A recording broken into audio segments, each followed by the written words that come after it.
Buffalo Bills playoff game in a neutral site versus Cincinnati Bengals is the battle of two elite quarterbacks. I know a lot of Bills fans, they think that Burrow is a good quarterback, but not as good as Allen. I don't think that way. I think that Allen is a more potent weapon. When he's on, he's unlike anybody else, including Mahomes.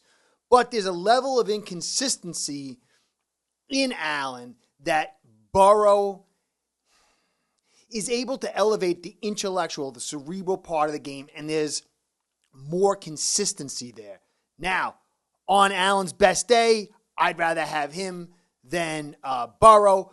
But Burrow has athletic talent that's underrated, and there's a level of consistency that you can bring in game out. So, home run hitter, you got Babe Ruth, or you got, I don't know, I'm trying to do a baseball thing, Mickey Mantle, I don't know. The consistent guy, I don't know baseball too well. The consistency guy versus the big home run dude. So, I love both these quarterbacks. I really do. I'm a Dolphins fan, but both these guys have my heartstrings when they play. And when they play together, it's something special.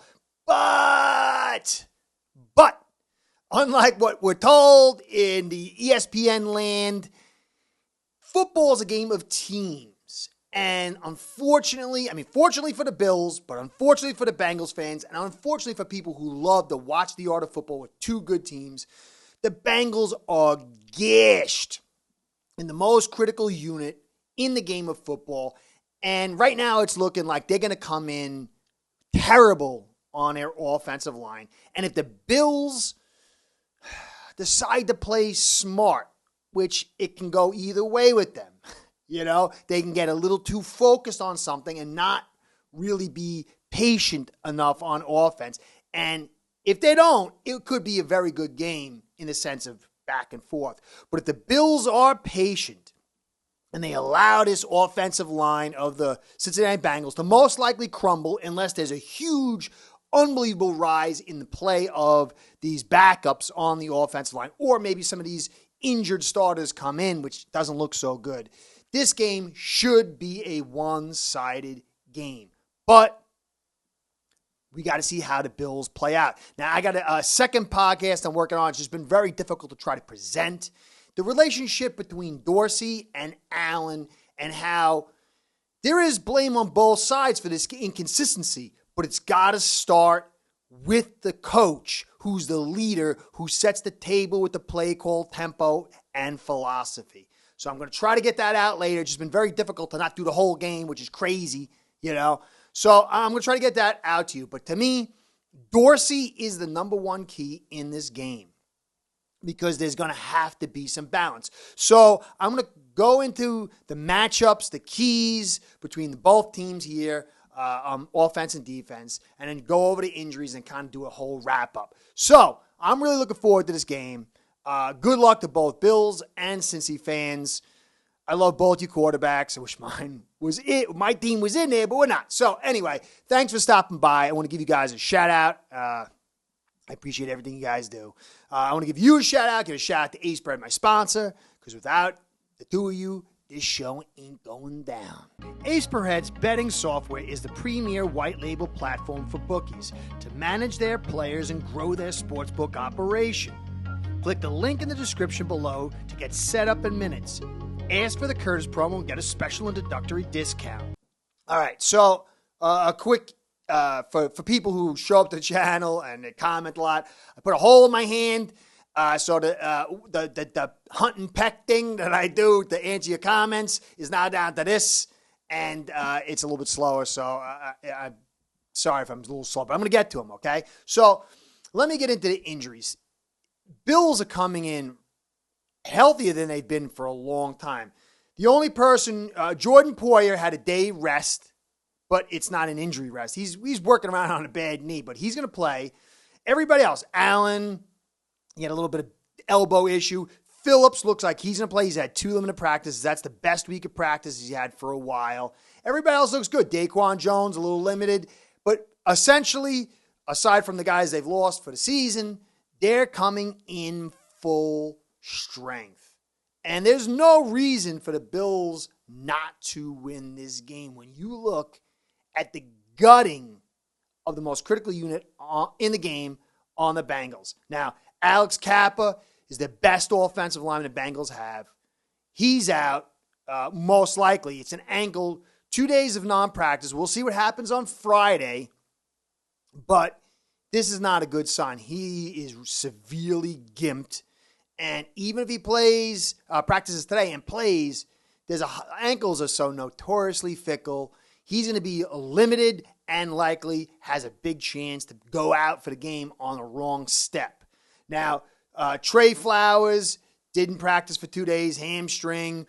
DJ Reader, he had some issues like a vet rest, but this guy's a major guy. They missed him for a string of games. He's back. He's going to be such a key to the game.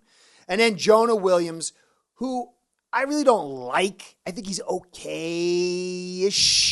They need to move on from him or put him to guard. That's really what they need to do. They need to put Jonah Williams at guard. But they got Volson there and they got Kappa. And I just don't like him. He gets beat way too often. They need a much better left tackle to protect Burrow. But he's not going to be out. And then his backup is terrible. But everyone else is good. But it's that offensive line that's already porous. Burrow gets so much pressure, gets hit so much. And now, with the loss of Jonah and possibly Kappa, either or both, this sets the table for the Bills to really control this game. If they don't, it's all on them. So I'm going to start out with Allen versus the Cincy defense. I love the Cincy defense. You saw how they won the game last week. I like what they've done. This whole team has guts. They're scrappy. They are intellectually, their fortitude in tight games, in hard situations, being the quote-unquote underdog, it's very, very high. This is a highly dangerous team, and Burrow is the most mentally strong player I've seen in a long time. And it's just, he's symptomatic, representative of the entire Bengals team. So, but they're going against Allen, and Allen is a freak of freak. But, I keep saying but, the offensive line on the Bills' side is its weakest point of this offense. And I see all the time, even with my Dolphins, it's all about the skills of the quarterback and all the talent and the flashy guys. But there's really not much invested or much production out of the core unit, which is the foundation offensive line. Everything comes off that. Protection, ability to throw the football, everything. And unfortunately, the Bills, I don't think, are doing right by their offensive line. Putting them in pass protection, I've said this all year, you bring in Saffold, who's a run guy. That's his specialty, and you bring him in, put him in pass sets. This offensive line is not great. Dawkins is the best on it. Saffold had a great resume, but really struggling, I think, because he's not running the football. And when I mean running the football, I just don't mean draws. You know, you got to understand, when you run the football, not all runs are the same. Just like at all times, not all runs are right. You run a draw, everybody sees it. It's right here, you hand it, everybody knows. And that puts the offensive lineman at a disadvantage, just like sitting in pass protection all day. Saffold is a guy, he needs some under center runs. He needs to get in, chip, and go, just allow to use his brutality and size, and he does not get it. I think it was last game, he only had 2 or 3 runs from under center. Everything else was draws or from shotgun. And anytime you get stuff from shotgun, it is really easy to dissect and diagnose.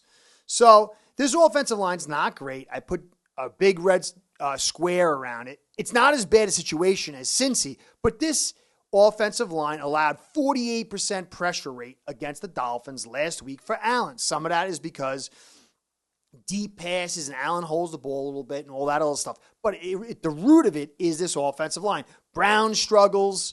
Again, he's a little bit better run blocker than pass blocker, but he doesn't get to do that skill set too much. I'm not a big fan of Bates. I like Morse, but he's kind of long in the tooth, a lot of concussions, kind of smallish. Saffold, I like, but not in pass sets all day. Dawkins is the root. So if, despite how bad the offensive line of the Bengals is, if the Bills are throwing all day, just like last week with the Dolphins, this front of the Bengals could put pressure, get some fumbles, cause some picks, and turn a should-be controlling game by the Bills into a who knows what happens, time for Superman time at the end of the game for Allen. And he's not Superman.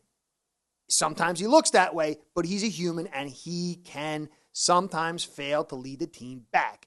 Now, on the other side of this offensive line, Hendrickson is really, really good. Really, really, really good. He's not great to run stop, but are the Bills really going to run the football? But this guy can pass rush. He can cover. Then on the other side, Hubbard, who I love Hubbard too. He's a little bit of the run stop guy. He's a coverage guy, not so much a pass rusher. But then in between, up in the corner, you see Reader. DJ Reader doesn't get the love he deserves. This guy is such a freak. It's 6'3", 350. I believe it was him last week in the playoff game. He was on a zone stretch run, and he had the guy with him shadowing him down the line of scrimmage. And at the end, he just shot put the dude. It was an unbelievable display of strength. So when you got Reader, Hendrickson, and Hubbard, this is very concerning because they're all big.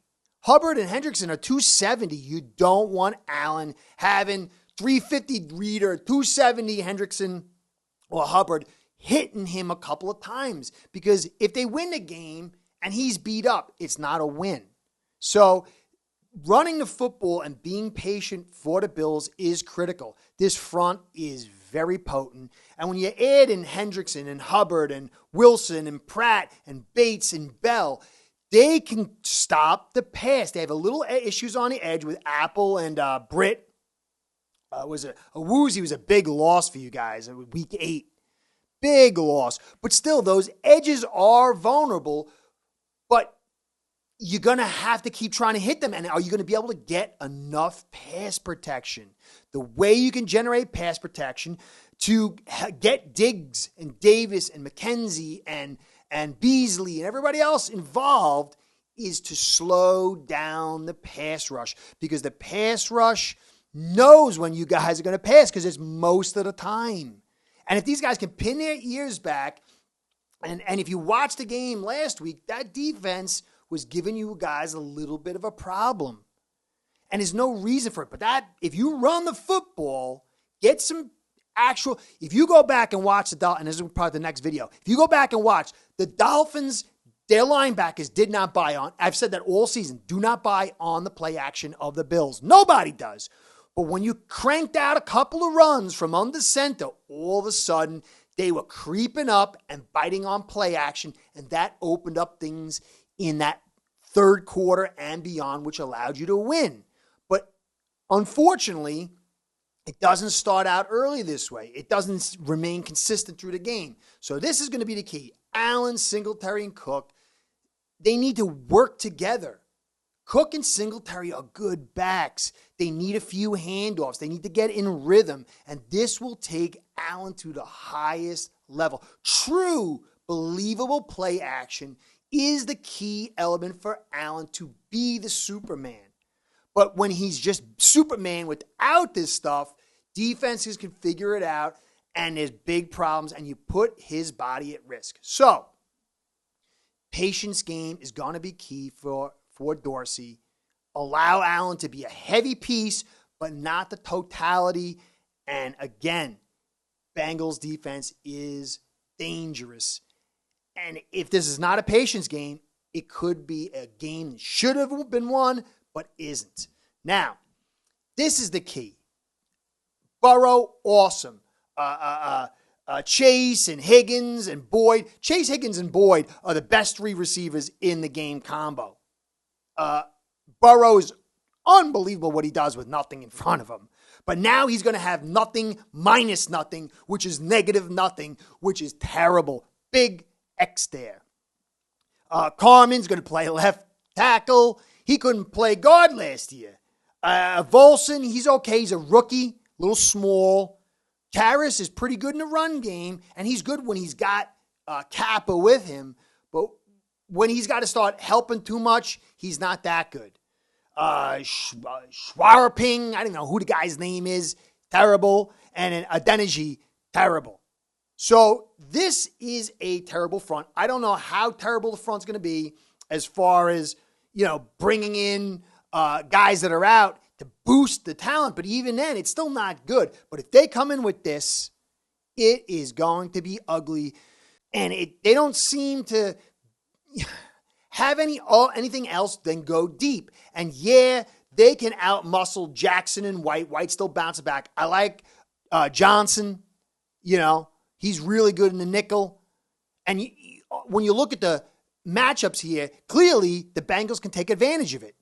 But they're not going to be able when you got Oliver, Jones, and Rousseau blitzing through this Swiss cheese. Go back and look at what happened with the Ravens and the Bengals after these linemen went down. Burrow was running for his life, couldn't get anything, and it was that big return touchdown at the goal line that really saved the day because they were about to lose because this offensive line was so bad that all the talent couldn't be utilized. Poyer, really good. There's a hole over there in Marlowe. But when you look at Poyer, Johnson, the pass rush, and Edmonds and Milano, it is going to be very, very dangerous day for Burrow and this offense. Edmonds is the size of a D end, so it's going to be a little harder to run when he wants to come up, and he can shoot hard and blitz, and he's fast to go sideline to sideline. Milano is really good at everything in cover corner. It's going to be a little hard for Burrow to get this off. They're going to have to run the football, but unfortunately, this offensive line, I don't know if they're going to be able to even do it then. It's going to have to come down to the Bengals making some big plays. Maybe Chase breaks one or something like that. That happened with Waddle a couple months ago when the Dolphins played him. Poyer stepped up. It was a deep post, and it was a touchdown by Waddle. Things like that might be able to offset it, but there shouldn't be consistency here. But they're going to have to play the patience game as well and hope the Bengals do what they did last week, which is make mistakes. This is going to be about who makes the least mistakes, who can be most patient, and who can allow this pass rush to get to the other cornerback, to mess things up, to get good field position. So clearly, Burrow and Allen and all the talents around him, Diggs and Chase, wonderful stuff. But this is going to be a matchup between the two OCs with two poor O-lines. How are they going to manage that? Is it going to be go deep, baby? Because if it is, it could cause one of these teams to have a very, very tough day. So that's how I see it. I don't know. I like Dorsey. I like what Dorsey does sometimes. But he needs to really be patient. I don't know if he's going to. On the flip side, Bengals, that offensive line is so gutted. I don't even know if they're patient. They're going to be able to make hay with it. They're more dependent on the mistakes by the Bills than the Bills are mistakes by the Bengals. Bengals, they're really hamstrung, and the Bills really have control if they're smart. So that's it. I hope you enjoyed. I appreciate all you guys. I want to say thanks for stopping by. Please like, comment, subscribe. Going to really be watching this game. I have post-game stuff for you. I'm going to try to get that Bills podcast after this. So I'll catch you next time. Be well. See you soon. Building your own online sports book today by getting signed up with aceperhead.com service that'll allow you to book action on sports from all around the world.